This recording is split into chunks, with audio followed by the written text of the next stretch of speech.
చంద్రబాబు నాయుడు గారు ముఖ్యమంత్రి అయిన తర్వాత 2024లో అవ్వక ముందు ఆయన ఇచ్చిన హామీలు, అధికారంలోకి వచ్చిన తర్వాత ఆయన ఇచ్చిన హామీలు ఎంతవరకు నెరవేర్చారంటే ప్రధానంగా మహిళలకు ఇచ్చిన హామీల విషయంలో బాకీ పడిపోతున్నారా? అది ఆర్థికంగా గానీ, లేదంటే వాళ్ళు పెట్టుకున్న నమ్మకం గానీ, ఒక రకంగా చెప్పాలంటే పాపాల పొట్టలు పెరిగిపోతున్నాయా? ఎందుకంటే మహిళలకి ప్రధానంగా పొదుపు మహిళలకు సంబంధించి అంటే ఇంకా డ్వాక్రా సంఘాలు ఒకప్పుడు జగన్మోహన్ రెడ్డి హయాంలో సున్నా వడ్డీ పేరుతో వాళ్ళు ఎంత లబ్ధి పొందారు, లేదు లేదు మేము అధికారంలోకి వస్తే ఎంత ఇస్తామని హామీ ఇచ్చారు.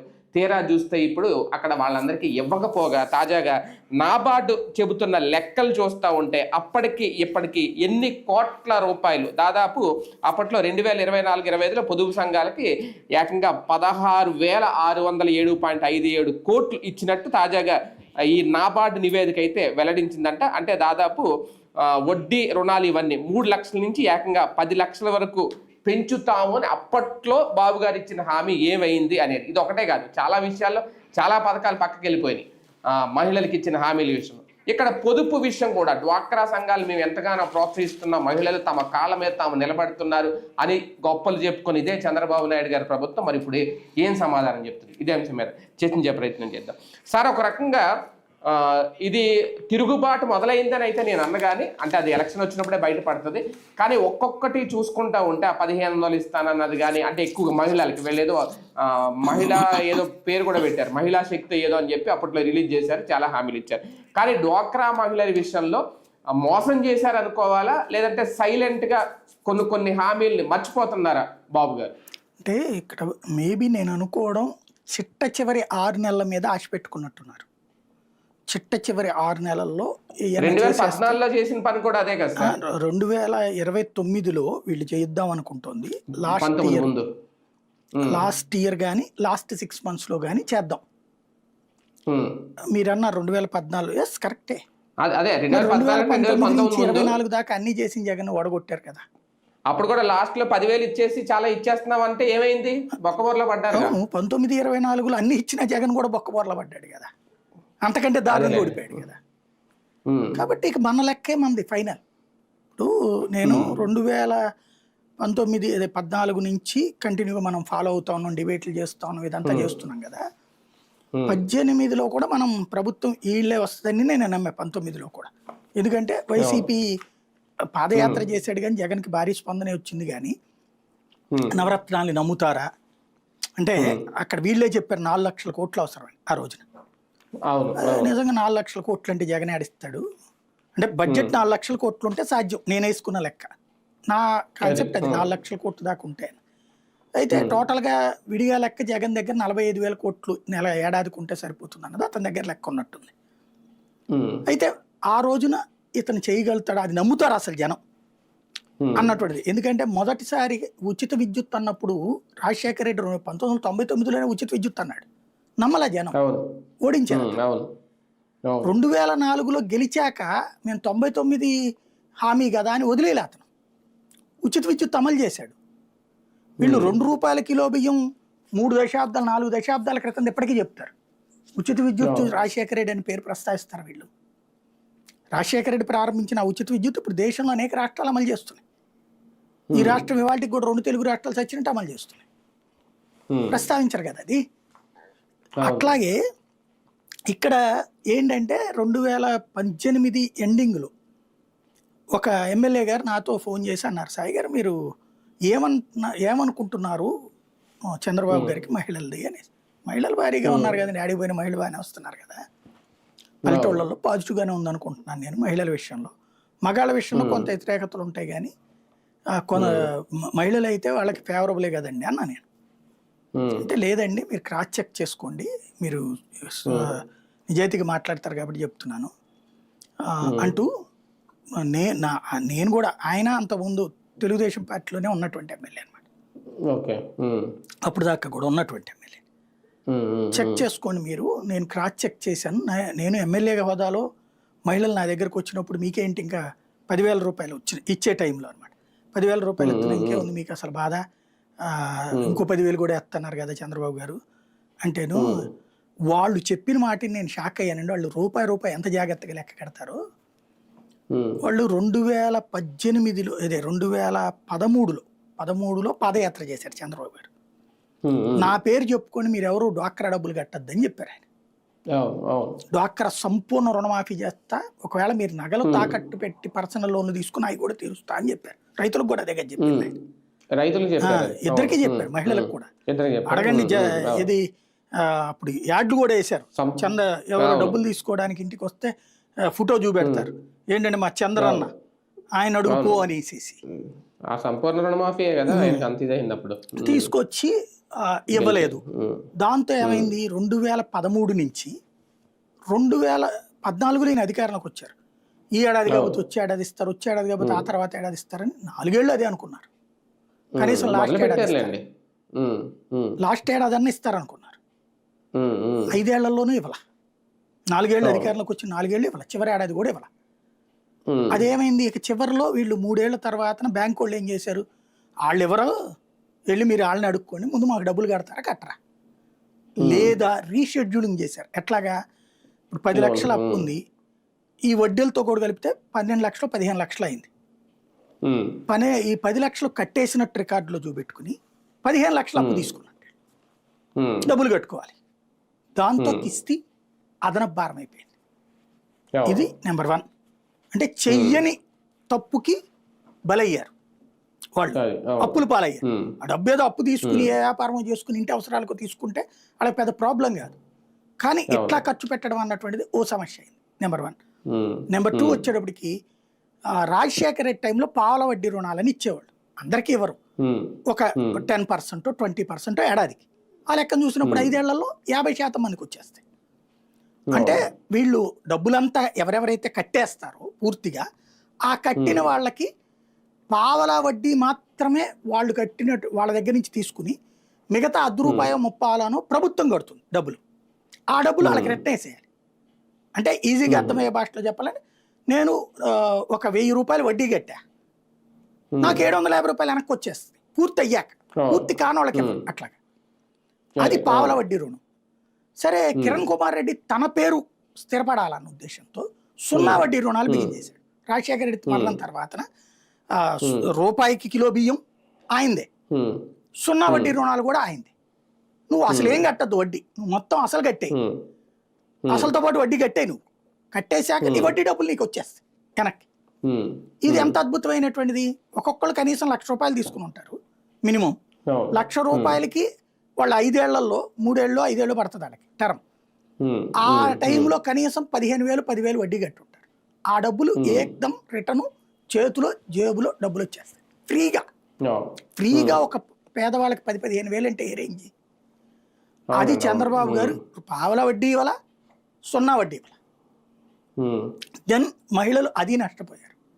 పైగా మీరందరూ కోటీశ్వర్లు అయిపోతున్నారు, లక్షాధికారులు అయిపోతున్నారు, నేను బాగు చేస్తాను, 10,000 ఇస్తే అదే మనం కనుక పూజ చేసేటప్పుడు పంతులు గారు అక్షంతలు వేయిస్తా, వస్త్రం కింద అక్షంతలు వేస్తున్నాం, లేకపోతే డబ్బుల కింద అక్షంతలు వేస్తున్నాం, బంగారం కింద అక్షంతలు వేస్తున్నాం, ఇట్లా చెప్తుంటారు కదా. అట్లాగా ప్రతిదానికి కూడా వీళ్ళు ఇదే 10,000తో నువ్వు లక్షాధికారం అనుకో, కోటీశ్వరరాలు అనుకో, లేకపోతే ఇదే పావల వడ్డీ అనుకో, ఇదే 0 వడ్డీ అనుకో అంటే ఏమవుతుంది. వాళ్ళు తిరగబడితే ఆ రోజున క్యూ లైన్లలో నుంచి ఓట్లు వేస్తే జ్యోతి ఈనాడు నెల రోజుల పాటు అదే సీరియల్ రాసినాయి. అసలు ఆ 10,000కి జనమంతా కూడా దేవుడు ఇంద్రుడి తర్వాత ఆయనే అనుకుంటున్నాడు. అదే మన విష్ణుకుమార్ రాజు గారు చెప్పినట్టు, శోభన్ బాబు గారి తర్వాత చంద్రబాబు నాయుడు గారు అందగాడని చెప్పినట్టు విధంగా ప్రచారం చేసుకొచ్చారు. అట్లాగే సీన్ కట్ చేస్తే దారుణంగా ఈడ్చుకొట్టారు. 23 పడిపోయింది. ఇప్పుడు ఇంత చేసిన జగన్ 11కే పడిపోయినప్పుడు మనల్ని ఎవడడుగుతాడు, ఏం చేస్తారు అనేది వీళ్ళ నమ్మకం. చివరి ఏడాది ఇస్తే మహారాష్ట్రలో చివరి 6 నెలల్లో ఇచ్చారు, బీహార్లో చివరిలో ఇచ్చారు ₹20,000 డబ్బులు. అట్లా ఇద్దాం అన్నటువంటిది వీళ్ళ ఆలోచన. కరెక్టే, కానీ వాళ్ళకి మనకి తేడా ఏంటంటే వాళ్ళకి మొదటిసారి పథకం అమలు చేశారు కాబట్టి చివరిలో ఇచ్చి నెక్స్ట్ మళ్ళీ మేము వస్తే కనుక కంటిన్యూ చేస్తామన్నారు కాబట్టి వాళ్ళకు ఓటేశారు. బట్ మన దగ్గర అట్లా కాదే, ఎప్పుడో అలవాటైపోయారు. అలవాటైపోయి ఏడాదికి ₹18,000 డబ్బులు తీసుకుని చేయూత కింద ఫ్రీగా షాపులు పెట్టుకుని బళ్ళు పెట్టుకుని ప్రశాంతంగా నడిపారు. అట్లాగే అదేది దాని పేరేంటిది, ముద్రా రుణాల పేరు మార్చి జగనన్న ఏదో పేరు పెట్టారు, దాని కింద 10,000 25,000 అలా తీసుకోవడం, అప్పు తీరిన తర్వాత మళ్ళీ దానికంటే ఇంకో 5,000 10,000 అప్పు తీసుకోవడం, వడ్డీ కూడా పావలాను 10 రూపాయలే, మిగతా డబ్బులు వేసేవాళ్ళు వీళ్ళు. అది కట్టాక ఆ డబ్బులు గవర్నమెంట్ వేసేది 0. అది ఒక రకంగా వాళ్ళు బాగుపడ్డారు. ఇంకొకటి బీసీ ఈబీసీ నేస్తాం, కాపు నేస్తాం, తద్వారా ఈడబ్ల్యూఎస్ నేస్తాం. అందరూ ఆ పర్సన్స్ కూడా ధనికులైనటువంటి లేదా రిజర్వేషన్లు పొందని కులాల వాళ్ళకి కూడా 15,000 ఇచ్చాడు, 3 ఏళ్ళు ఇచ్చాడు. దాంతో వాళ్ళకి ఒక చేతికి ఇంత డబ్బులు పడిచినాయి. నాకు బాగా తెలుసు, కొంతమంది నాకు తెలిసిన బంధువుల్లోనే చూశాను నేను. ఈ డబ్బులతో గబక్కన వాళ్ళకి పర్సనల్ మందులకి లేకపోతే కనుక, ఎందుకంటే 60 ఏళ్ళు దాటితే పెన్షన్ ఖచ్చితంగా ఇచ్చేసేవాళ్ళు 3 నెలల్లో 4 నెలలు. ఇప్పుడు పెన్షన్ 2 ఏళ్లలో దిక్కుమొక్కు లేదు. ప్లస్ మహిళలకు ఇచ్చేటటువంటి ఆపేశారు, చేయూత పోయింది, ఇది పోయింది. ఇంకోటి జగన్ ఇంకోటి ఏం చేశాడు, డ్వాక్రా మహిళలందరూ 2019 నాటికి ఎవరెవరైతే అప్పులు తీర్చేశారు గ్రూపులుగా ఉన్న వాళ్ళకి, ఆ రోజు లెక్క బ్యాంకు నుంచి తెప్పించుకుని వాళ్ళందరి రుణాన్ని తను మాఫీ చేశాడు. ఎట్లాగా, వాళ్ళు డబ్బులు కట్టేశారు, కట్టిన వాళ్ళందరికీ ఎంతెంత కట్టారో అది 5 ఏళ్లలో తను రీఎంబర్స్ చేశాడు అప్పుని. అదేం గవర్నమెంట్ సొమ్ము కాదు, అప్పుని రీఎంబర్స్ చేశాడు. ఎట్లాగా, ఒక గ్రూపు 10 లక్షలు అప్పు తీసుకుంటే 10 మంది ఉంటారు, తలా 1,00,000 వాళ్ళు కట్టేశారు ఆ 3 ఏళ్లలోనూ 5 ఏళ్లలోనూ. వాళ్ళకి తలా 20,000 చొప్పున ఏడాదికి 5 ఏళ్ళు వేసాడు డబ్బులు. అదే 2 లక్షలు అంటే 24 మొదటిసారి 10 లక్షలు అయితే రెండోసారి 20 లక్షలు ఇస్తారు లోను. అలా తీసుకున్నప్పుడు 2 లక్షల రూపాయలు చొప్పున తీసుకున్న వాళ్ళందరికీ కూడా 2 లక్షల రూపాయల డబ్బులు అంటే 40,000 చొప్పున వేసాడు 5 ఏళ్ళలో. అంతంత డబ్బులు వచ్చినాయి వాళ్ళకి చేతి నిండా. అసలు అప్పులు ఇవ్వడం బిగిన్ చేశారండి, డ్వాక్రా వాళ్ళు అప్పులు తీసుకోవడం మానేసి. ఆ స్టేజ్ నుంచి ఇప్పుడు ఏంటిది పరిస్థితి, ఇది కరెక్టేనా అంటే జనాల్ని, ఇంకోటి వాళ్ళకి 1,500 ఎంతమంది ఉంటే అంతమంది నెల నెల అన్నాం, అది పోయేదే ఉంటా. P4 మళ్ళీ నిన్న ఎక్కడో మాట్లాడుకొచ్చారు, P4 తో వాళ్ళ జీవితాలు బాగు చేసేస్తున్నామని. స్కిల్ డెవలప్మెంట్ లాగా ఉంటది అనమాట, మీ అందరూ స్కిల్ తో డెవలప్ అయిపోయారు. మీడియా అసలు ప్రజా సమస్యలు ఎంతమందికి ఇచ్చారనేది ఇంకా లెక్కలేదు కదా సార్. అసలు నిజంగా చెప్పేది అదే, P4 తో ఏమన్నా నెల నెల డబ్బులు ఇస్తారా ఏంది, వాళ్ళు వ్యాపారం పెట్టుకుంటే వీళ్ళు ఇస్తారంట. ఆ వ్యాపారాలకు ఆల్రెడీ ఇచ్చారు కదా ముద్రా రుణాలు, అయ్యి వీళ్ళు ఇచ్చేది అందులో కొత్తగా నడుస్తున్నాయి అంతే మాటలు. ఒక రకంగా గత ప్రభుత్వ పథకాలు చాలా పక్కకి వెళ్ళిపోయినాయి. ఈయన చెప్పి వీళ్ళు అధికారంలోకి వచ్చిన తర్వాత ఇస్తారని 0 వడ్డీ కానీ ఆడబెట్టినది కానీ ఇవి కూడా ఇప్పుడు కనిపించట్లేదు. ఒక పక్క సూపర్ 6 అమలు చేసేసామని చెప్తారు. కానీ సార్ ఇవన్నీ కేంద్రం నుంచి వచ్చే నిధులే కదా, ఇప్పుడు డ్వాక్రా సంఘాలకి ఇచ్చేవి ఒకవేళ చేస్తానంటే ఈ డబ్బులు ఏమైపోతున్నట్టు? లేదు, కేంద్రాన్ని డబ్బులు ఏంటయ్యా అంటే ఈ వడ్డీ మామూలుగా అయ్యే వడ్డీ కంటే కూడా మిగతా అది ఇవ్వాలి. ఇందులో కేంద్రం ఇచ్చేదేం కాదు, డ్వాక్రా గ్రూపులకు సంబంధించినటువంటి కొన్ని ఉన్నాయి, కొన్ని రకాలైన పథకాలు. ఇవేంటంటే బ్యాంకులు ఇస్తాయి లోన్స్, రుణం బ్యాంకులు ఇస్తే వడ్డీలు కూడా బ్యాంకులే. కేంద్రం ఏదన్నా రీఎంబర్స్ చేస్తే చేయడం కానీ ఉండదు కేంద్రం నుంచే. కేంద్రం మానిటర్ చేస్తుంది ఎంతమంది డెవలప్ అవుతున్నారు ఏంటి అన్నటువంటిది. డ్వాక్రా గ్రూపులకు వేరే వేరే పథకాలు ఉన్నాయి, ఏది డ్వాక్రా బజార్లు అట్లాంటి, అవి కేంద్రం చేస్తుంది. వీళ్ళది వచ్చాడు బ్యాంకు లోన్ ఇస్తుంది. బ్యాంకు లోన్స్ కి సంబంధించిన దాంట్లో వీళ్ళు ఇవ్వాల్సింది. ఇప్పుడు ఇట్లా డబ్బులు లేవనుకోండి ఏం చేస్తారు వాళ్ళు, అప్పు తీసుకోవడం మానేస్తారు. ఇప్పుడు వీళ్ళు చెప్పింది ఏంటంటే సాక్షి రాసుకొచ్చింది 16 లక్షల మందికి తగ్గిపోయినాయి అన్నటువంటి. అది ఏంటి అంటే చేతిలో డబ్బులు ఉంటున్నప్పుడు, నేనే ఉన్నాను బండి కొనుక్కుందాం అనుకుంటున్నా చాలా రోజుల నుంచి, ఆగుతున్నా. ఎందుకు, నా ఆదాయం వనరు తగ్గింది, ఆదాయం తక్కువగా ఉన్నటువంటి సందర్భంలో ఇప్పుడు అప్పు చేసి తీసుకోవడం ఎందుకు లేని ఆగుతున్నాను. మనం ఎంతసేపటికి మనం రేపు కట్టగలమంటే కొంటాం, కట్టలేము అన్నప్పుడు ఉన్న రూపాయి ఎక్కువ ఉండొచ్చును కానీ జాగ్రత్త పడతాం, ఎందుకు వచ్చిన గొడవ అన్నటువంటిది. ఇప్పుడు అది డ్వాక్రా మహిళలు, అందువల్లనే మీకు ఇప్పుడు వీళ్ళకి ఎవరు తగ్గించారు సార్, బ్యాంకులే తగ్గించేసి వాళ్ళు అడిగితే ఇస్తారు, లేదా ప్రభుత్వం ఇప్పించాలి.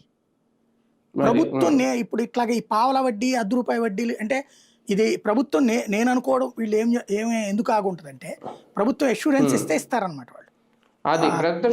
ఎందుకు ఇవ్వట్లేదు అంటే మేబీ ఇప్పుడు వీళ్ళకి ఇస్తే గనక మాకు పావల వడ్డీకి 5 రూపాయల వడ్డీకి అని అడుగుతారు. పావల వడ్డీది కాదన్నారు అనుకో, మరి ఎప్పుడు ఇస్తారు పావల వడ్డీ? బాబు గారు వస్తే పావల వడ్డీ ఉచిత వడ్డీ అన్నారు కదా, ఏదని అడుగుతారు. కాబట్టి అసలు శాంతం ఆపేస్తే బ్యాంక్ వాడి మీద నెపం నెట్టేయచ్చు. ఇప్పుడు వీళ్ళకి పీర్ లీడర్లు ఎవరు ఉంటారు సంథింగ్, వాళ్ళు ఈ అవునవును. పార్టీ వాళ్ళని పెట్టుకుంటారు, వాళ్ళ చేత చెప్పిస్తారు. అది బాబు గారు ఇచ్చేస్తంటే బ్యాంక్ వాళ్ళు ఆడుకుంటున్నారు, కావాలంటే మోడీని చెప్తారనమాట. అందుకనని అటు వాళ్ళని తిట్టిపోయిస్తారనమాట. అది జరిగేది. ఏమన్నా ఇంకో 2 నెలలు పోతే 2 ఏళ్ళు అవుతుంది. ఇప్పటి వరకు ఈ సున్నా వడ్డీ అనేది వీళ్ళకి లాసే. అది మీరు అన్నట్టు 1500 ఒకవేళ లాస్ట్ 1500 లాస్ట్, అంతకంటే దారుణం ఏముంది? ప్రతి మహిళకి 1500. ఒకవేళ మీరు అన్నట్టు లాస్ట్ లో కనుక 6 నెలల ముందు అప్పుడు మేము సున్నా వడ్డీ అమలు చేస్తామన్నా ఇదంతా వీళ్ళ లాసే కదా, ఈ వడ్డీ అంతా వీళ్ళకి, డ్వాక్రా మహిళలకి. సరే ఒకటి అంటే బాబు గారు అబ్జర్వ్ చేయట్లేదా ఇవన్నీ రేపొద్దున్న ఒక తిరుగుబాటు అవుతాయి? ఎందుకంటే నిన్న ఏదో ఒక ప్రకటన వచ్చింది, సచివాలయ ఉద్యోగులకంట రేపు ఏప్రిల్ 1వ తేదీ నుంచి ఆల్రెడీ ఫేస్ రికగ్నైజేషన్ వాళ్ళకు ఉంది, అటెండెన్స్ యాప్. ఒక అటెండెన్స్ ఒక నిమిషం లేట్ అయినా అంటే జీతం కట్ చేస్తారు. అది ఆల్రెడీ ఇంతకుముందు ప్రకటించారు, అది రేపు ఏప్రిల్ 1 నుంచి అమల్లోకి వస్తుంది. ఇంతకుముందు జగన్ హయాంలో సార్ నాకు ఇదే అతిపెద్ద డౌట్, ఫేస్ రికగ్నైజేషన్ తీసుకొచ్చారు అనే టీచర్లు వీళ్ళందరూ అప్పుడు రోడ్డు ఎక్కేసి నానా హడావుడి చేసి అంత చేశారు. ఇప్పుడు వాళ్ళకే ఉంది, సచివాలయ ఉద్యోగులకి అన్ని డిపార్ట్మెంట్లకి తీసుకొచ్చారు, పైగా ఇప్పుడు జీతం కట్ చేస్తారంటారు. ఇది తిరుగుబాటు కాదా రేపు? అంటే జగన్ చేసిన టైంలో వాళ్ళని రెచ్చగొట్టారు వీళ్ళు, జగన్కి రెచ్చగొట్టడం చేత కాదు ఇట్లాంటి. ఎందుకంటే జగన్ ఇవన్నీ రొటీన్ ప్రాసెస్లో భాగం అనుకుంటాడు. ఇదివరకటి రోజులు ఇప్పటికీ నేను అప్పుడు చూశాను, జగన్ వచ్చినప్పుడే స్టార్ట్ చేశారు. ఏంటది ఇప్పుడు శానిటరీ వర్కర్స్ కూడా రోడ్డు మీద ఫోటో తీయడం అన్నట్టు వాళ్ళకే ఉంది, యాప్లో అప్లోడ్ చేయాలి అవన్నీ కూడా. ఫోటో అది వర్క్ లోడ్ అని ఉద్యోగులు ఫీల్ అయ్యారు, దాన్ని వీళ్ళు క్యాష్ చేసుకున్నారు. చేసుకున్నప్పుడు వాళ్ళు ఏమనుకున్నారు, ఇదంతా తీసేస్తారు అనుకున్నారు, ఇంకో 4 పనులు ఎక్కువ పెట్టారు వీళ్ళు. అంటే వీళ్ళకి మాటల్లో అద్భుతం, అంటే ఎదురుగుండా వాడు కష్టపడుతున్నప్పుడు సానుభూతి వ్యక్తం చేయడం, అయిపోయాక ఎట్టాగా అమల్లోకి వచ్చింది కదా ఇంకో 2 కంటిన్యూ చేస్తే బొద్దనే మెంటాలిటీ వీళ్ళు తెలివిగానే అడుగుతారనమాట. సానుభూతి వ్యక్తం చేసి ఆ పైన 2 బాధుళ్ళు బాదుతారనమాట. అది జరిగేది. ఒక రకంగా బాబు గారు ఈ సంక్షేమం అనే దానికి ఇంకా పులి స్టాప్ పెట్టేశారు. అంటే బేసిక్గా వీళ్ళది ఎట్లా ఉంటుందంటే ఇచ్చినది చాలా ఎక్కువ ఎక్స్పోజర్ ఉంటుంది. ఇప్పుడు మీరు ఈనాడు చూడండి, అసలు రాష్ట్రంలో ఎలాంటి ప్రాబ్లం లేదు. ఇప్పుడు డబ్బులు ఎక్కువైపోయి కోడి పందాలు ఆడారు, డబ్బులు ఎక్కువైపోయి మద్యం తాగుతున్నారు, అంతే తప్పించి ఉన్నదంతా అమ్ముకుని చేస్తున్నారు అన్నది అనుకోరు వాళ్ళు. అట్లుంటది పరిస్థితి. అంతే డ్వాక్రా మహిళలకైతే ఇంకా ఇప్పట్లో అయితే అవ్వదు, ఇది ఇంకా రుణాలు అయితే పెంచాలి. అంతే. రైట్ చూద్దాం. నిజంగా పొదుపు మహిళలు కానీ లేదంటే మిగిలిన మహిళలందరికీ ఇచ్చిన హామీలు ఏవైతే ఉన్నాయో బాబు గారు మర్చిపోతున్నారా, లేదంటే ఇంకా అది సాధ్యం కాదని పక్కన పెట్టేశారా? ఇప్పుడు వీళ్ళకైతే రుణాలు అయితే తగ్గిపోయినాయి, చాలా పథకాలు కూడా స్త్రీ శక్తి పేరు లేదంటే ఇంకో పేరుతో ఆడబిడ్డ నిధి వీటితో చేసినవి ఏవి కూడా అమలు కాకపోవడం అనేది ఇప్పుడు ఒక పెద్ద చర్చ. ఇది రేపొద్దున్న ఓటు వేసినప్పుడు మాత్రమే తామేంటో నిరూపించుకుంటారా ప్రజలు, ఇంక అప్పటి వరకు వేచి చూడాల్సిందే. చూద్దాం.